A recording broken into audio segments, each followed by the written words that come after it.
Bismillahirrahmanirrahim. Assalamualaikum warahmatullahi wabarakatuh. Alhamdulillahi rabbil alamin. Wassalatu wassalamu ala sayyidil mursalin Sayyidina Muhammadin wa ala alihi wa sahbihi wa dhurriyyatihi wa ummatihi ila yaumiddin wa ba'du. Saudara-saudariku, berbahagia kita bisa dipertemukan kembali oleh Allah Subhanahu wa taala. Karena itu, mari kita awali kultum kita, pertemuan kita dengan bermohon kepada Allah Subhanahu wa taala. Semoga seluruh perjuangan kita diterima oleh Allah Subhanahu wa taala dengan penerimaan terbaik insyaallah. Dan dengan penerimaan ini kita bisa mengukur apakah ada rasa penerimaan itu dalam jiwa kita, sehingga dengan itu kita menjadi bahagia, merasa menang, merasa berhasil dengan semua perjuangan yang telah kita lakukan dari awal Ramadan, sehingga pribadi kita yang muslim yang telah naik menjadi mukmin bisa bertransformasi menjadi pribadi muttaqin yang layak menunaikan Idul Fitr di hari pertama di bulan Syawal nanti. Nah, teman-teman sekalian, kita telah merumuskan dan menurunkan berdasar keterangan Al-Quran dan hadis-hadis Rasulullah SAW tentang tahap persiapan Idul Fitri itu. Mulai dari berwudu, standar dasarnya, atau kita mengambil sunnah tertingginya yaitu mandi besar dalam pengertian fikih yang telah saya uraikan. Kemudian setelah itu kita mencoba mencari pakaian terbaik. Masih ingat hadis riwayatnya disampaikan bahkan oleh cucu Nabi Hasan bin Ali bin Abi Thalib radhiyallahu taala anhuma, ya, diriwayatkan oleh Imam Al-Hakim An-Naisaburi dalam kitabnya Al-Mustadrak, mencari pakaian terbaik dengan ukuran standar fikih yang telah kami uraikan pula pada edisi kemarin. Pun demikian, setelah itu kita ambil sunnah yang ketiga dalam tahap persiapan ini, yaitu mencicipi makanan yang menandakan bahwa Ramadan telah usai. Ya, sebagian ulama menganjurkan kita untuk bisa mencicipi makanan yang serupa yang pernah dilakukan oleh Rasulullah SAW, sehingga para ulama menyebutkan sunnah mengonsumsi makanan ini yaitu kurma dalam jumlah bilangan ganjil, witir. Ya, Anda bisa cicipi 1-kah, 3-kah, atau 5-kah. Jika pun tak menemukan kurma, Anda bisa mengambil sekiranya makanan yang punya nilai rasa yang serupa atau mendekati sama, yaitu punya rasa manis misalnya dan memiliki nilai glukosa, sehingga bisa memberikan kekuatan kepada tubuh, bukan sekedar menunjukkan puasa telah selesai. Baik, teman-teman sekalian, sekarang tiba saatnya kita masuk pada tutorial yang sangat penting yang menandai rasa syukur kita kepada Allah Subhanahu wa taala karena telah diberikan kesempatan untuk menunaikan ibadah siam. Masih ingat, bukankah di Al-Quran surah kedua, di ujung ayat 185 itu, Allah menyampaikan bahwa ukuran keberhasilan orang takbir saat Idul Fitri itu adalah ketika ia mampu bersyukur kepada Allah Subhanahu wa taala. Walitukabbirullaha ala ma hadakum wa la'allakum tashkurun, dan supaya engkau mampu menjadi hamba yang bersyukur kepada Allah Subhanahu wa taala. Dan kaidah syukur dalam Al-Quran juga dalam hadis-hadis Nabi SAW akan selalu terklasifikasikan pada dua bagian. Akan ditemukan aspek ritual dalam bentuk sholat, dan ini kita telah dapati isyaratnya dalam Al-Quran surah Al-Kawthar itu, inna a'tayna kal kawthar fassalli li rabbika wanhar inna syani'aka huwal abtar. Muhammad SAW, kami telah anugerahkan kepadamu nikmat yang sangat banyak. Kami jaminkan semua kenikmatan terbaik di surga nanti. Ya, sampai engkau mengatakan saya puas ya Allah. Untuk itu, sebelum sampai ke sana, syukuri dulu semua nikmat ini dengan cara sholat. Fasalli. Karena itulah nikmat terbesar ketika menuntaskan siam Ramadan, tuntas kita menghadapi Idul Fitr, maka sunnah ini pun langsung dicontohkan oleh Rasulullah SAW untuk menunaikan sholat. Baik, edisi kali ini kita akan belajar bagaimana tutorial sholatnya untuk kita tunaikan dalam rangka beridul fitri. Baik Anda yang tengah berada di zona merah sehingga akan ditarik kemudian itu ke rumah, ataupun di zona hijau yang diperkenankan menunaikan sholat di lapang atau di masjid, maka seperti apa tutorialnya? Ini yang coba akan kita ulas. Baik teman-teman sekalian, tutorial sholat Id saat ini akan kita langsung masuk kepada teknis penunaian sholatnya. Baik, tentunya kita harus merujuk kepada keterangan Al-Quran dan Sunnah untuk menentukan waktunya dulu. Ya, jelas kita mengetahui ini akan dimulai pada awal bulan Syawal, 1 Syawal. Namun 1 Syawal itu kapan waktu tepatnya? Ini kita akan turunkan. Kemudian yang kedua, secara teknis, hal-hal yang dicontohkan oleh Nabi dan diisyaratkan langsung kepada kita untuk dilakukan secara teknis menjelang penunaian sholat Id. Apa dan bagaimana teknis menjelang atau persiapan teknisnya yang terkait erat dengan sholatnya. Kemudian baru kita masuk teknis penunaiannya. Bagaimana cara kita menunaikan sholat Id seperti dicontohkan oleh Rasulullah Sallallahu Alaihi Wasallam.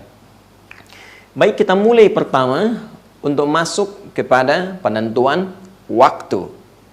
Dalam konteks penunaian waktu ini disampaikan, dirujuk dari keterangan para sahabat yang sampai kepada Nabi Sallallahu Alaihi Wasallam, dan Imam Ahmad kemudian menyebutkan dalam Musnad beliau, dalam kumpulan riwayat yang beliau susun dari tersambung kepada sahabat Jundub, disampaikan bahwa kana Rasulullah sallallahu alaihi wasallam yusalli bina yaumal fitri wasyamsu ala qaidi rumhin. Bima makna adalah kami pernah diimami Rasulullah sallallahu alaihi wasallam tatkala menunaikan salat Idul Fitri, dan matahari, ini saat kami menunaikan salat itu, matahari dalam posisi ketinggian bayangannya itu ketika jatuh ke bumi, ketinggian bayangannya sekitar 2 tombak.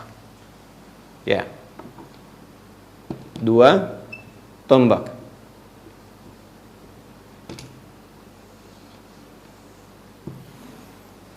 Seperti diketahui bahwa untuk menentukan waktu-waktu salat, dulu Nabi mengisyaratkan kepada para sahabat untuk menancapkan tombak, ya. Terus misal tongkat ya di tanah, kemudian melihat posisi bayangan yang terpantulkan dari sinar matahari.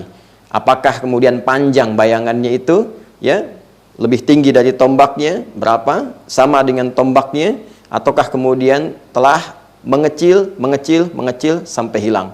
Maka itu keadaan yang dimaksudkan dari mulai tinggi, mengecil sampai hilang akan menunjukkan secara spesifik waktu penunaian sholat. Ini cara yang paling praktis.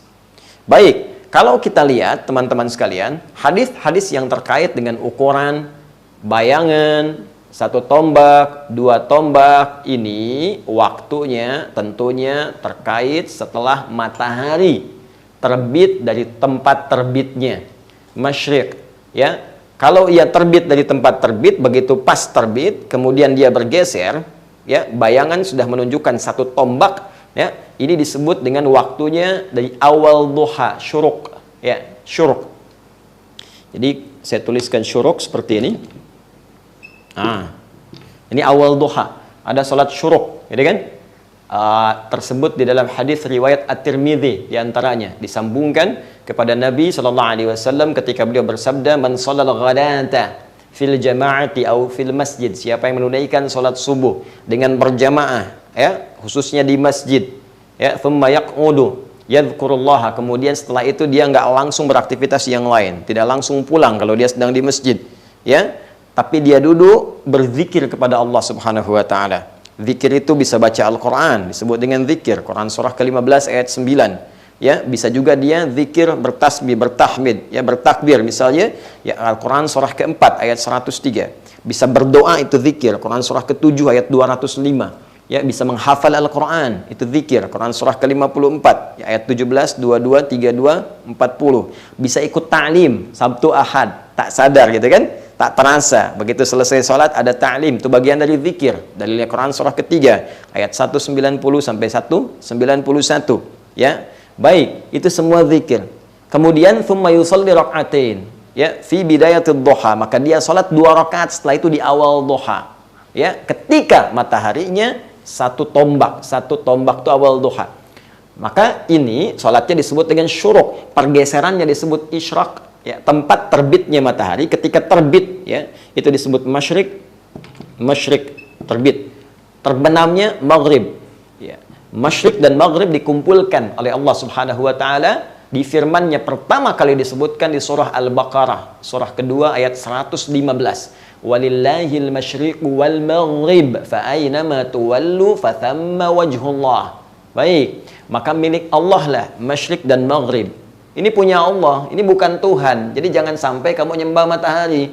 Matahari terbit kamu menghadap, kamu sembah. Terbenam kamu sembah juga. Bukan, itu punya Allah. Allah yang ciptakan kok, kenapa kamu sembah? Sedangkan Tuhannya tidak kamu sembah. Maka kata Allah, masyrik tempat terbit, maghrib tempat terbenam, itu semua Allah yang ciptakan, punya Allah.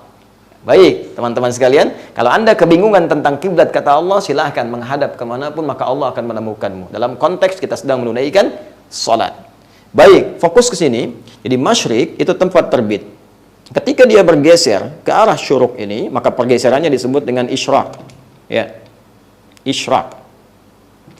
Asyraka, yusyriqa. Ya, menempati masyriknya dia bergeser, isyraq, bergeser ke awal duha disebut syuruk. Syuruk ini kadar bayangannya satu tombak.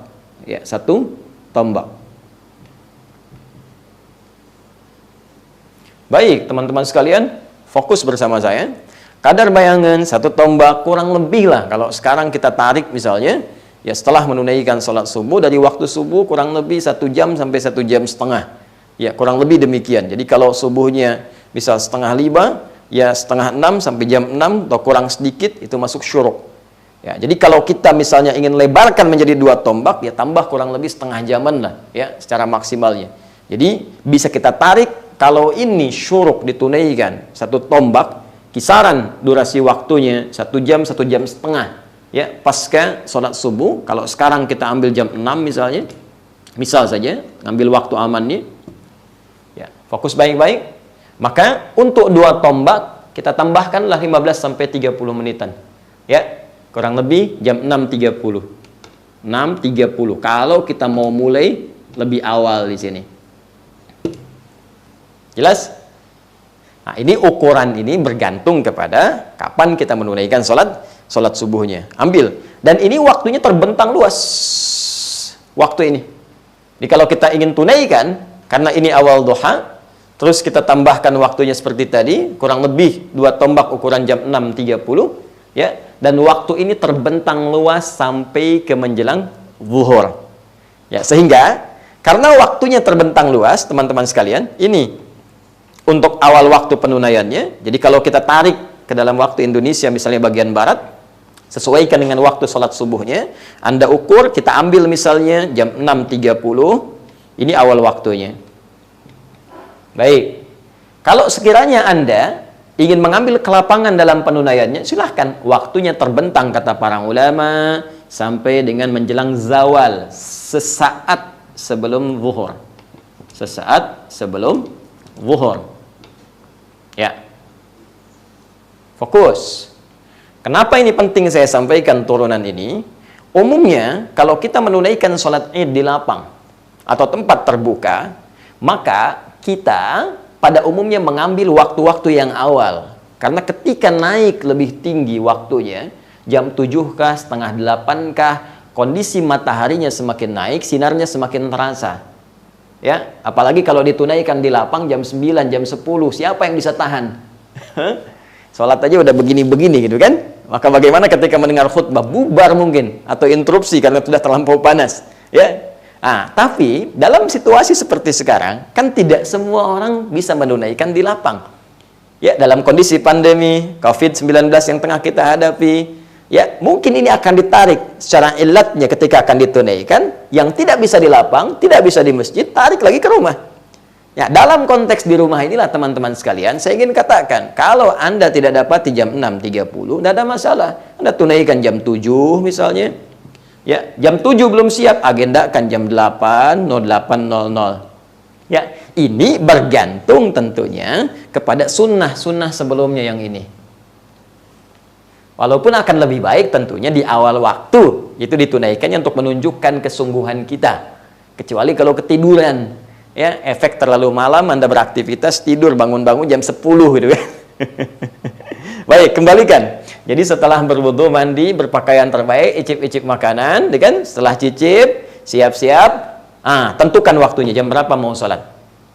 Jelas sampai sini? Baik, ini yang saya sampaikan.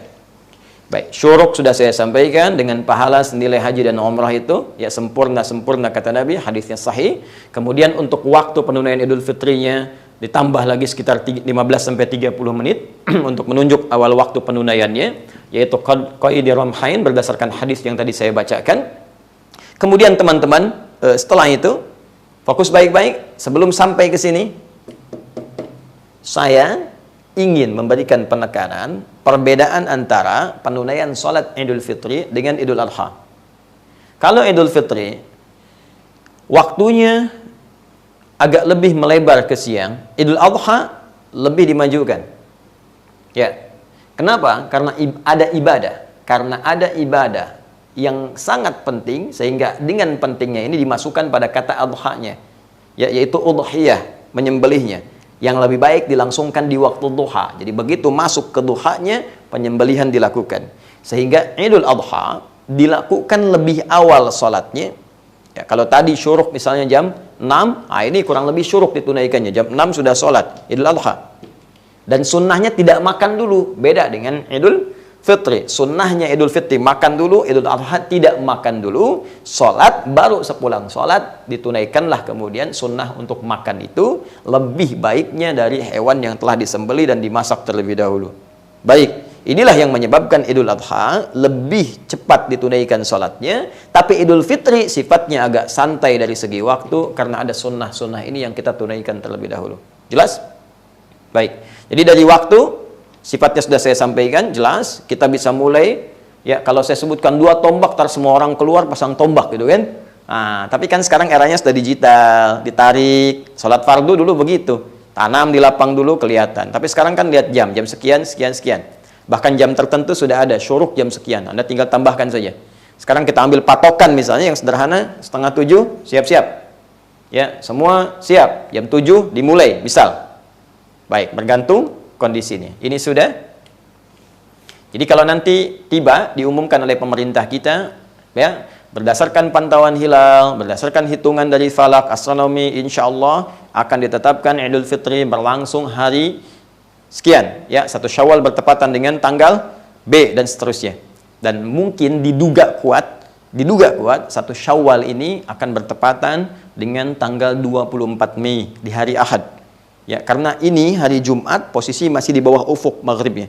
Ya, secara perhitungan falak, konjungsi terjadi nanti di dini hari Sabtu, ya, jam 00.45. Sehingga posisi hilal pada saat itu, teman-teman, ini baru nampak terlihat nanti di hari Sabtunya. Ya, Sabtu malam Ahadnya itu sudah di atas 6 derajat. Dan dipastikan dari segi perhitungan falak, insya Allah hari Ahadnya. Ya, untuk 1 Syawal 1441 Hijrah. Karena itu kalau malam sidang itsbat akan diduga kuat Ramadan akan berjumlah genap 30 hari, dan esok Sabtu hari ke-30 Ahadnya baru kemudian Idul Fitri. Jadi kalau demikian, ya, konsepsinya, jadi persiapannya sudah mantap, lebih kepada persiapan ukhrawinya, spiritualnya untuk menjelang Idul Fitrinya. Jadi semua bisa disiapkan dari 2 hari menjelang prosesi Idnya. Teruskan. Sekarang teknis, sudah tahu waktu. Teknis terkait erat dengan persiapan sholatnya, sehingga nanti kelengkapannya bisa kita siapkan lebih awal. Teman-teman, yang pertama, penting disiapkan sutrah, batas, Yang dengan batas itu tidak boleh seorang yang tidak sholat atau akan bergabung sholat melewati orang yang sedang sholat di antara batas sutrah itu. Baik, Anda bisa simpan sutrah ini, ya, diletakkan di depan imam posisinya. Ingat, kalau ada imam di belakang makmum, maka sutrah sholat berjamaah depan imamnya. Saya ambil contoh misal, ini saya akan taruh di bawah, teman-teman sekalian. Fokus, ini akan saya taruh di bawah. Sutrah itu secara gampangnya begini. Anda menyimpan satu benda, yang benda ini memiliki, hati-hati, ya, penampakan yang cukup baik dan tinggi sehingga diketahui oleh orang yang mungkin akan lewat, ini batasnya. Ya. Jadi kalau saya simpan di sini misalnya, dan jangan iseng ya, jangan iseng, jangan terlalu disimpan jauh ke sana gitu kan. Cukup posisi Anda sujud di mana? Ketika Anda sujud, misal saya akan menunaikan sujud seperti ini. Sujud demikian teman-teman. Ya. Begini. Nah, ini sutrahnya di sini. Jadi nggak usah dipasang terlalu jauh, ya. Nah, ini penting saya sampaikan secara umum penanaman sutrah ini, karena nanti boleh jadi kaidah ini akan berlaku umum seperti Anda sholat misalnya di luar Idul Fitri, entah itu di perjalanan, ya kan? Atau di musola yang ketika Anda masbuk, ya, dan seterusnya. Pasang sutrah, kalau mau gampang, bagi teman-teman yang ada musola, ya kan? Atau ruangan khusus yang disiapkan ketika ditarik ke rumah misalnya. Nah, kalau di masjid kan ada mihrab. Ya, mihrab itu kan ada tembok, ya, di bagian imamnya itu. Jadi kecil kemungkinan orang lewat karena nggak ada yang bisa nembus tembok, gitu kan? Nah, di rumah juga begitu. Kalau Anda ada satu ruangan, ruang tengah kah, atau misalnya di kamar kah, Anda bisa ambil posisi bentangkan sejadah tepat di depannya itu tembok. Ya, jadi dalam konteks ini tidak ada orang yang lalu lalang dan terlihat di hadapan Anda. Jelas? Baik, ini sutrah imam. Makmum, teman-teman sekalian, dalam konteks berjamaah nggak perlu pasang sutrah lagi. Nah, jadi jangan sampai begini, imam pasang sutrah, makmum pasang, nggak usah. Ya, karena bagi makmum, nanti saf makmum itu ada kelonggaran. Kalau saf imam nggak boleh dilewati, tapi makmum ini kalau batal satu, boleh melewati yang lain. Ya, misal sedang sholat tiba-tiba batal. Ya, jangan ditahan-tahan ya. Kalau sedang nggak enak, nggak usah ini naik, sudah. Ya, udah batalkan saja. Batal, Anda kembali keluar. Anda bisa lewati makmum yang lain. Itu nggak membatalkan dan tidak mengganggu kepada yang lain juga kalau paham fikihnya. Anda keluar, wudhu lagi, gabung lagi. Yang ini geser. Saat ini bergeser seperti ini, nanti ketika Anda selesai wudhu, Anda isi yang paling pojok. Jangan maksa ke sini lagi. Jelas ya? Baik, ini sutrah. Simpan, jangan dilewati. Ini sunnah. Karena itu, siapkan kondisinya. Apa yang penting terkait kondisi ini? Tadi, tentukan ruangan di mana Anda akan sholat. Kalau ruangan di ruang tengah cukup lebar misalnya, keadaan di rumah, ataupun di lapang misalnya yang lebar, maka cepat tentukan sutrahnya, supaya nggak dilewati orang. Baik. Jelas? Paham ya? Selanjutnya, kalau sudah jelas, teman-teman sekalian, susun safnya. Ya, susun saf terlebih dahulu. Tentukan imamnya. Baik. Terkait dengan yang di lapang, di masjid, atau bahkan di rumah, sholat berjamaah itu kaidahnya sama. Pasti ada imam dan makmum. Itu disebut dengan jamaah. Jadi tidak mengikat tempat, baik yang di lapang, di masjid, ataukah di rumah. Ada imam, ada makmum. Maka imam mengecek dulu keadaan makmumnya, memetakkan kondisinya, dan merapikan safnya. Jelas? Baik, penting untuk Anda melihat. Jadi bukan formalitas begini, rapatkan, luruskan. Ya, dan tidak apa menggunakan bahasa Indonesia, nggak ada masalah. Tidak harus pakai bahasa Arab, karena ini maknawi sifatnya. Ya, rapatkan, luruskan, istau, istaqimu. Tidak hanya demikian teman-teman, Anda membalik, menghadap kepada makmum, lihat. Rapatkan, sayang, dek, rapatkan ya. Ya, di belakang, saf paling belakang mama dengan adik-adik yang perempuan, rapatkan juga, rapat, ya, rapat, luruskan. Nah, ketika Anda melihat makmum ini, coba petakan, siapa mereka? Mungkin ada yang tidak bisa berdiri terlampau lama, ya kan? Ada yang bisa bertahan untuk dibacakan surat-surat panjang. Disinilah nanti kita akan bisa memilih di antara sekian uraian sunnah dari Nabi, surat apa yang dibaca, kita akan lihat mana yang paling sesuai dengan makmum, sehingga makmum merasakan kenikmatan dalam penunaian sholat itu.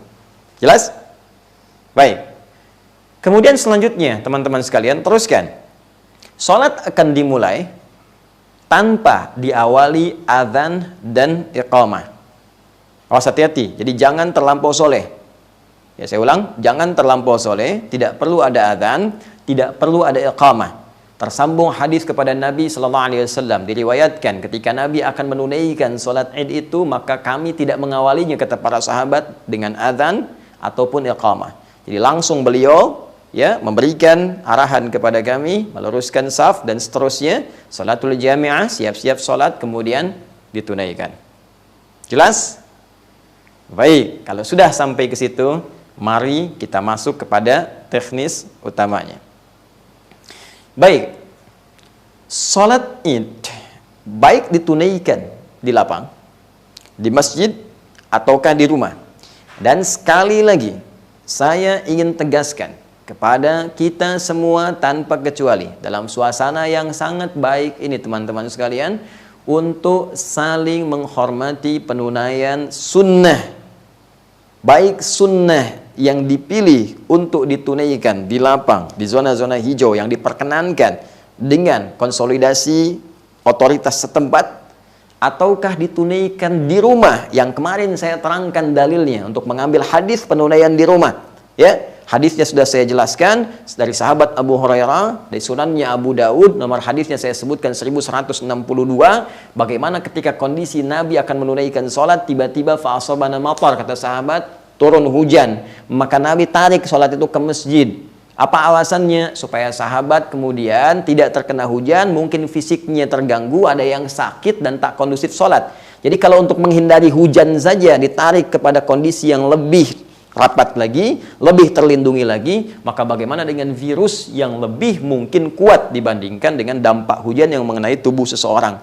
Maka bisa ditarik lagi ke tempat yang lebih dalam, yaitu kemana? Ke rumah. Di sini muncul kalimat kita, sholat Id di rumah saja, bagi yang tak memungkinkan untuk ke masjid atau ke lapang. Dan ini contohnya sudah ada dipraktekkan oleh sahabat Anas bin Malik radhiyallahu taala anhu.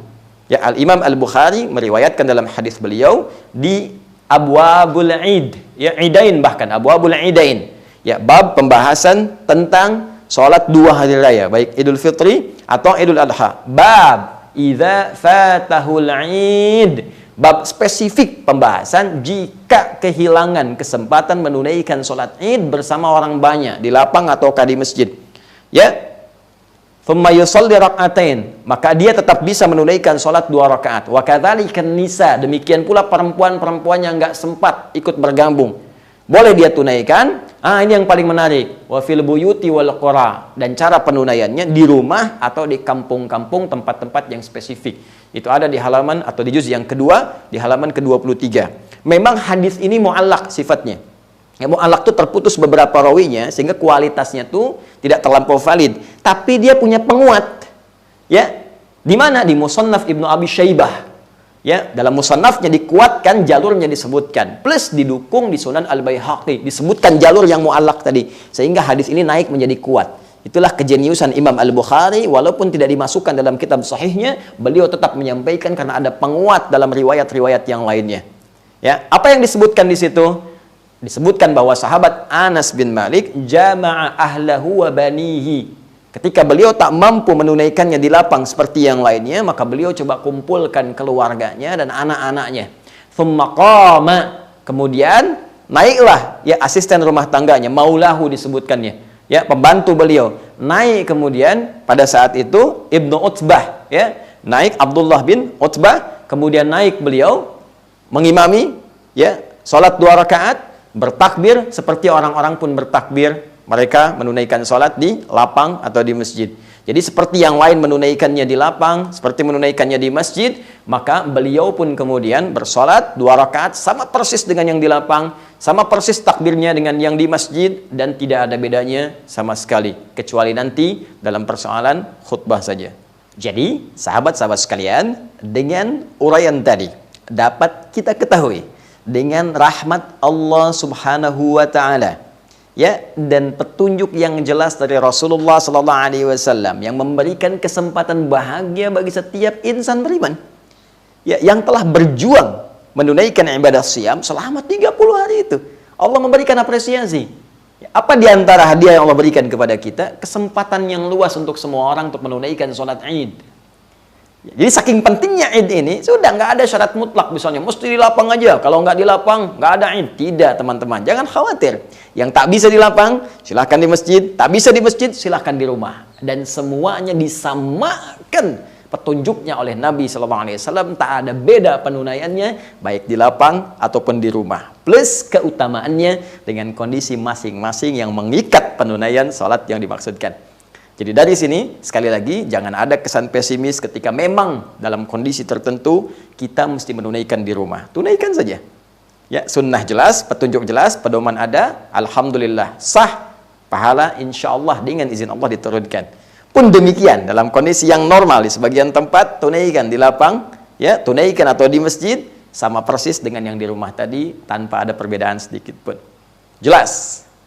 Jelas? Jelas? Jelas? Mari kita coba tunaikan tutorial dari sholatnya. Menghadap ke arah kiblat, jelas, ukur arahnya, sesuaikan, jangan sampai keliru. Hati-hati, ini juga menjadi pelajaran penting. Ya, bagi sebagian keluarga yang barangkali selama ini belum pernah mengalami situasi ini, alhamdulillah bisa belajar lebih banyak. Bisa tentukan kemana arah kiblat yang benarnya. Ya, Quran surah kedua ayat 144. Ya, arahkan sesuai ke Masjid Al-Haram. Ya, fawalli wajhaka syatral Masjidil Haram. Selesai, arah kiblat sudah, berikan arahan seperti tadi saya sampaikan, siap untuk memulai. Kemudian berikan isyarat sholatul jami'ah. Sholat kita akan mulai. Ingat ya, tak ada qamat, tak ada azan sebelumnya. Isyarat boleh dengan bahasa Indonesia.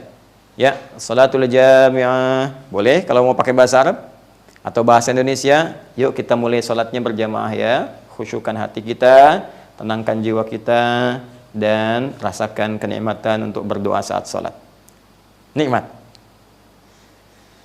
Berniat dalam hati kita, kemudian mulai bertakbir. Fokus baik-baik. Nah, sebelum sampai ke takbir, saya ingin tunjukkan jumlah rakaatnya hanya 2. Jadi salat Idul Fitri ditunaikan 2 rakaat. Seperti salat subuh, 2 rakaat. Jelas? Baik, 2 rakaat ini perbedaannya, teman-teman sekalian, spesifik saat takbir. Ya, dan pilihan bacaan surat nanti. Saat takbir diriwayatkan dari sahabat Katsir bin Abdullah. Ya, dari bapaknya, dari kakeknya. Katsir bin Abdullah. Dari bapaknya, dari kakeknya, dari Nabi sallallahu alaihi wasallam. Ketika terlihat beliau menunaikan salat Id itu, beliau mengimami dengan takbir, disebutnya takbirat zawaid. Takbir tambahan dari sekedar takbiratul ihram. Takbir tambahan ini di rakaat pertama jumlahnya 7 dan di rakaat kedua jumlahnya 5. Baik, jadi ketika Anda bertakbir seperti biasa takbiratul ihram, Allahu Akbar, boleh angkat seperti ini di sini sejajar dengan bahu, hadwa mankibaihi. Ini hadisnya di Al-Bukhari ada, di hadis Muslim juga nomor hadis 397 ada. Rawinya sahabat Abu Hurairah yang menyampaikan kepada kita dari peristiwa seorang bernama Khalad bin Rafi Az-Zuraiqi ketika diajarkan oleh Nabi SAW cara salat yang benar. Maka Nabi mengatakan, "Idza qumta ila shalah fa asbighul wudhu." Jika Anda ingin menunaikan salat dengan sempurna, sempurnakan wudu, tsumastaqbilil qiblah, menghadap ke arah kiblat, kemudian bersalat, kemudian bersiap untuk takbir, maka Nabi contohkan bertakbir mengangkat tangan sejajar dengan bahunya, hadwa mankibaihi di sini. Ya. Bisa juga sejajar dengan daun telinga di sini. Mana yang paling nyaman saja. Ini di dalam riwayat hadis An-Nasai. Sejajar dengan daun telinga. Jadi boleh diangkat sini, boleh diangkat sini. Takbir yang pertama, membuka salat. Pembuka ini disebut takbiratul ihram. Ya, jadi ketika bertakbir, kemudian ihram, sifat ihramnya muncul. Apa itu ihram? Dari ahrama yuhrimu ihraman. Akar katanya diambil dari haram. Harama yahrumu haram. Haram itu dilarang, tidak boleh. Kalau kita ingin menanggalkan segala hal untuk menunjukkan ini tidak boleh, tambah hamzah, ahrama yuhrimu, sifatnya ihram. Maksudnya apa? Ketika sudah bertakbir maka dilarang, tidak boleh, tinggalkan segala hal yang tidak terkait dengan sholat. Buang urusan dunia ke belakang, buang, jangan dibawa-bawa. Permasalahannya orang sholat seringkali membawa dunianya sehingga itu mengganggu kekhusyuan dalam sholatnya. Padahal rumusnya jelas, begitu diangkat takbir. Ya, di Abu Daud disebutkan, fayaqulu Allahu Akbar, katakan dengan lisanmu, Allah yang maha besar. Dunia nggak besar, pekerjaan nggak besar, gaji nggak besar sekarang. Corona kecil, semua Allah yang hanya besar. Ya, buang semua ke belakang. Sehingga urusan kita hanya terfokus kepada Allah saja dan mengagungkan Allahu Jalla Jalalah.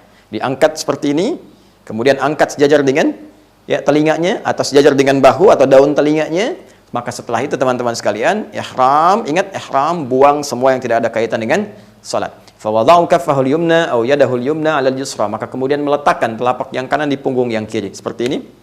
Ya. Di dadanya, sadrun, di sini boleh begini, ya. Yang telapak ke punggung, boleh ini rusgun ala rusgin. Ya, ini pergelangan di pergelangan di sini ketemunya. Ya, tapi tolong harus pas ya. Jangan direka-reka. Allah Akbar, tidak ya, cukup langsung saja takbir Allahu Akbar. Boleh ke sini sedikit tapi jangan sampai ke sini. Ya, jadi jangan megang siku ke sini. Dan ini dicela oleh Nabi, jangan sampai kamu takbir bersedekap seperti orang sombong. Jadi diibaratkan sombong begini. Ya, kayak lagi ngawasin proyek gitu. Seperti ini. Ya, tidak. Jadi sampai di sini saja. Nah, ini takbir pertama. Disebut takbir pembuka, bukan pertama dalam konteks yang 7 tadi. Jadi takbir pembukanya ihram. Baru setelah itu tambahkan 7. Ya, bacaan tidak ada beda. Allahu Akbar seperti tadi, ya. 1, Allahu Akbar, 2, Allahu Akbar, 3 sampai dengan 7. Baik, Ustadz, apakah di sela-sela takbir itu ada bacaan spesifik? Baik, di sini ada perbedaan kecil pendapat di antara ulama karena memang tidak ada yang spesifik langsung disebutkan dari Nabi, hanya isyarat saja. Dalam hadis Katsir bin Abdullah tadi, nggak dirinci bacaan antar takbir zawaid tadi, takbir tambahan. Hanya disebutkan Nabi takbir 7 kali. Pertama, rakaat kedua 5 kali. Karena hanya sebutannya seperti itu saja, maka ada yang menyimpulkan, terutama mazhab Maliki, di Imam Malik, takbirnya tidak diselingi dengan bacaan apapun, cukup takbir saja. Ya, jadi singkat, cepat, padat. Allahu Akbar. Allahu Akbar. 2. Allahu Akbar 3, Allahu Akbar 4, demikian terus sampai dengan 7. Baik, di mazhab Asy-Syafi'i kemudian mengambil keumuman makna dari sela-sela walitukabbirullaha ala ma hadakum. Isyarat Al-Qur'an supaya engkau memperbanyak takbir, sedangkan takbir teknis petunjuk ketika dari bacaan Nabi ada riwayat menyebutkan takbir, tahmid, tasbih. Allahu Akbar, la ilaha illallah, wallahu akbar, walillahil hamd.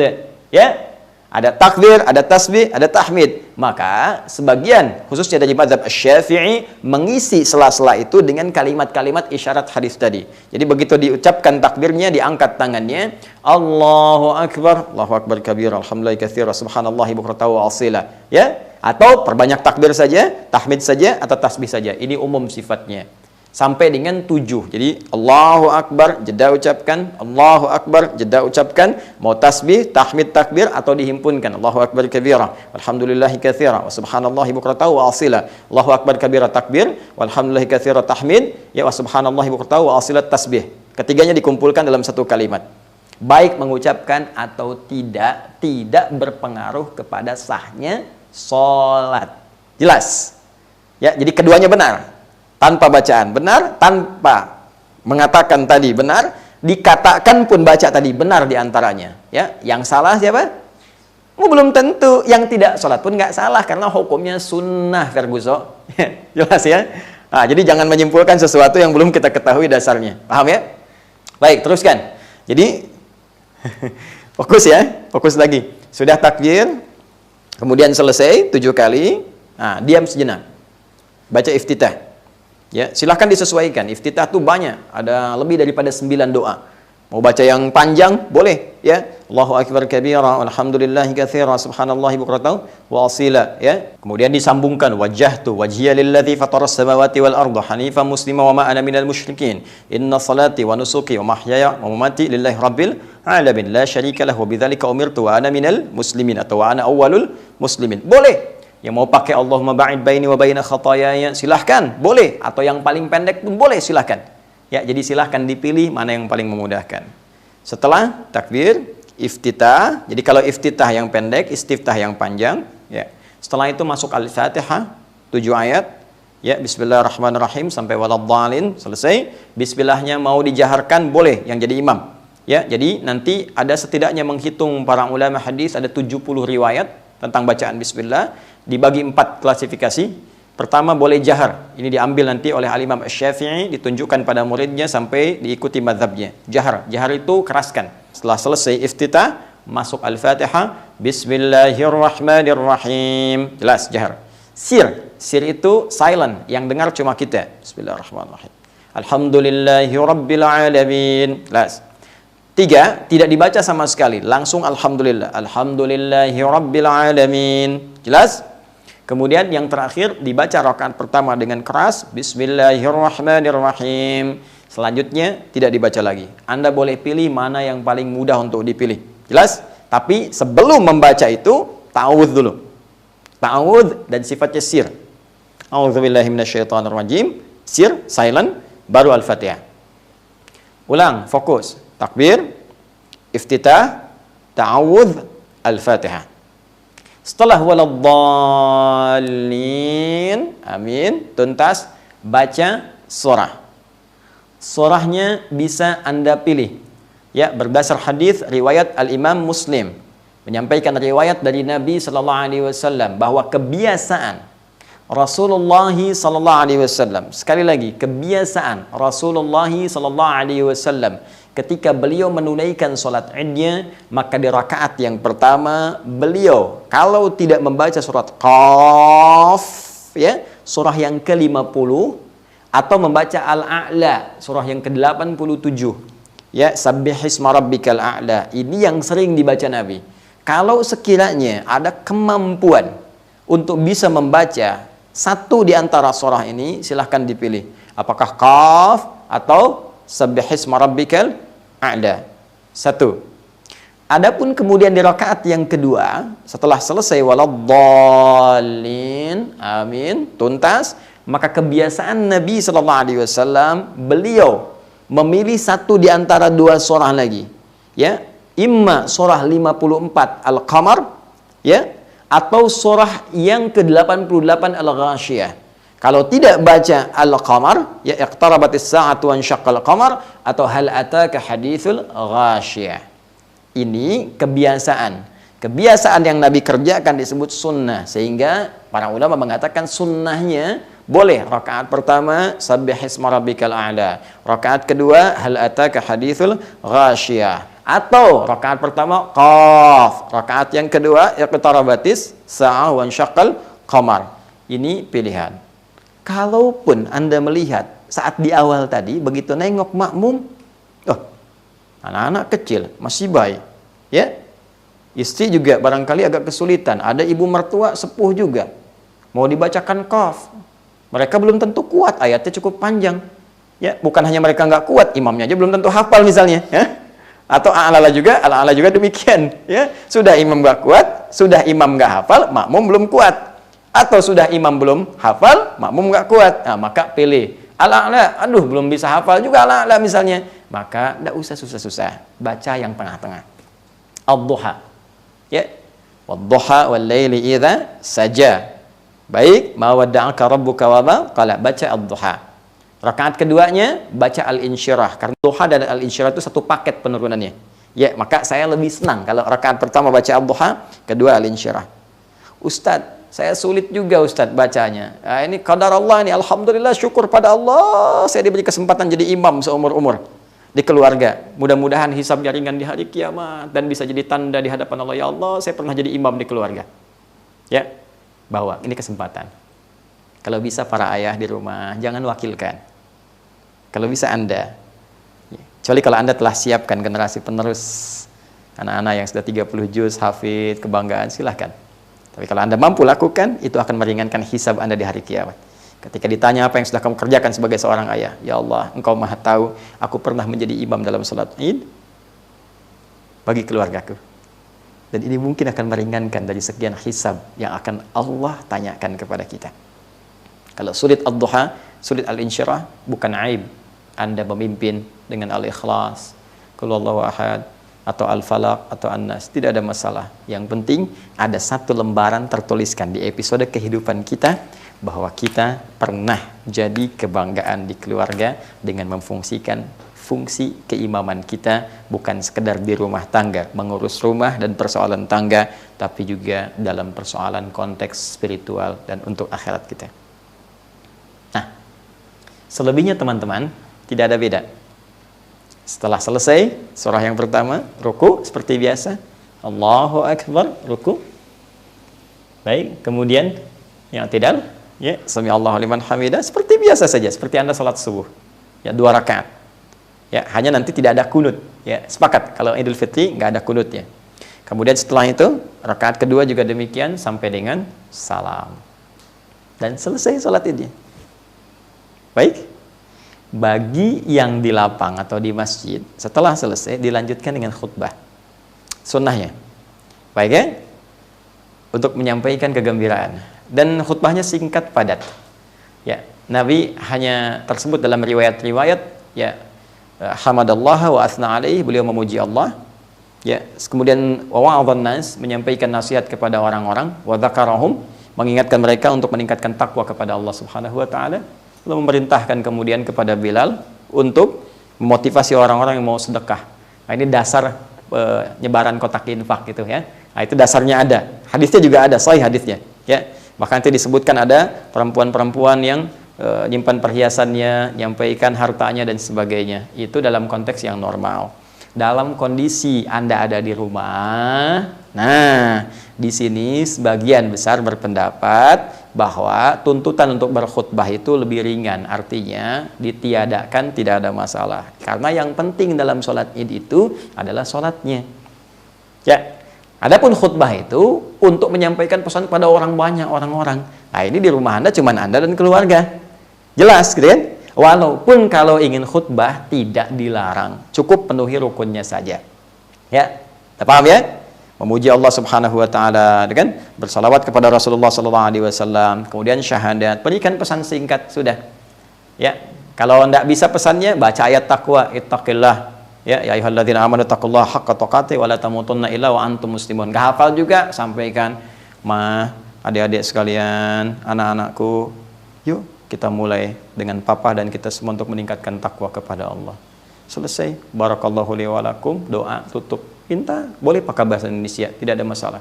Pakai bahasa Indonesia, selesai doa sama-sama. Mungkin suasananya akan berbeda. Ketika seorang ayah selesai sholat, dia berdiri, memuji Allah, alhamdulillahirabbil alamin, wassalatu wassalamu ala rasulillahil karim, bersalawat kepada Nabi sallallahu alaihi wasallam, bersyahadat. Setelah itu menyampaikan, ini adalah episode baru Idul Fitri kita, tapi kesempatan terbaik bagi ayah, bagi papa untuk menyampaikan kepada kalian semua. Papa sayang kalian semua, sayang di dunia dan sayang untuk di akhirat kita. Semoga seperti Allah kumpulkan kita di dunia, Allah akan kumpulkan lagi kita di akhirat. Karena itu maafkan kalau selama ini ada yang kurang. Mari kita jadikan hari ini sebagai hari baru untuk keluarga kita, untuk semakin meningkatkan takwa dan mendekat kepada Allah Subhanahu wa taala. Mari kita berdoa supaya Allah merahmati keluarga kita, melancarkan rezeki di keluarga kita, untuk bisa semangat beribadah kepada Allah. Mari berdoa semuanya. Ketika berdoa penuh khusyuk, mengalir air mata kita dalam suasana yang sangat haru, boleh jadi rahmat Allah diturunkan pada saat itu, dan kita mintakan spesifik, ya Allah, angkat wabah ini supaya kami bisa menikmati ibadah di masjidmu lagi, menikmati ta'lim lagi, menikmati jumpa dengan para sahabat, silaturahim lagi. Lalu selesai. Setelah itu Anda bisa berpelukan dengan keluarga terbatas, ya kan? Demikian, tuntas di rumah. Di lapang bisa Anda kerjakan dengan situasi yang tentunya sekali lagi tetap berkoordinasi dengan otoritas tempat dan ikuti protokol yang telah diberikan garis dan panduannya. Sampai di sini tuntaslah tutorial salat Idul Fitri kita, tinggal pelaksanaannya saja dan persiapan kita maksimalkan seperti yang telah kami uraikan. Hanya satu persoalan lagi. Bukankah tanda syukur itu dibagi dua klasifikasinya? Ingat, kembali kepada ayat Al-Quran Al-Baqarah 185. Ingat, belum selesai pembahasan kita. Bahwa wala'allakum tashkurun, supaya orang puasa itu bisa bersyukur, tingkatkan syukurnya kepada Allah dan bahagia dia di Idul Fitri ya, ditandai yang pertama dengan sholat. Tadi telah kita tuntaskan. Demikian yang saya sampaikan, semoga bermanfaat. Saya menyayangi Anda seperti saya menyayangi diri saya, dan saya bermohon kepada Allah semoga kita semua dirahmati. Selamat berbuka. Subhanakallahumma wa bihamdika asyhadu an la ilaha illa anta astaghfiruka wa atubu ilaik. Wa akhiru da'wana alhamdulillahi rabbil alamin. Assalamualaikum warahmatullahi wabarakatuh.